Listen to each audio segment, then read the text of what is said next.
Our next stop is one of the treasures of steam railroading, the East Broadtop in Rockhill Furnace, Pennsylvania. The E.B.T. was a coal railroad and operated until 1956 when it was closed down and was sold to a salvage company. It's a narrow gauge line, that is, the tracks are 3 feet wide instead of standard gauge, which is 4 feet 8.5 inches between the rails. The scrappers never salvaged it, and through an interesting course of events, today the railroad offers tourist rides over about 5 miles of track, although the entire 33-mile railroad remains intact, including some dual-gauge track and even standard-gauge steam locomotive number 3 that has amazingly sat inside at the north end of the line in Mount Union since 1956.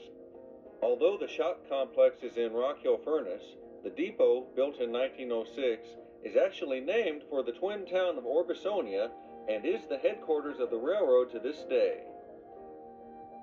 One of the things that makes the E.B.T. unique is that the shop complex in Rockhill Furnace is like a time machine. When operations ceased in 1956, the workers simply walked away, leaving the 19th century facility in a kind of stasis, with all of the structures and rolling stock just being abandoned where they sat. Today, one can see the old buildings and imagine what a busy place this once was. There's a volunteer group called the Friends of the East Broadtop who are painting and repairing these old buildings so that future generations can see what an industrial complex of the 19th century was like.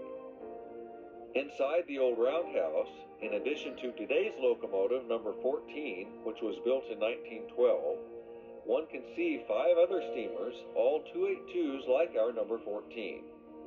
1914 built number 15, which was under overhaul during our visit. Number 12, built in 1911, which had operated a few years prior. Number 17, which was built in 1918 and had also recently run. And number 16, built in 1916, as well as number 18, built in 1920, neither of which has run since 1956. With all of this atmosphere, the E.B.T. is a natural place to try to recreate the trains of the past, and we'll see scenes from 2 photo sessions, one in the fall of 2003 and one a year later, both with locomotive 14 and a small string of East Broadtop freight cars.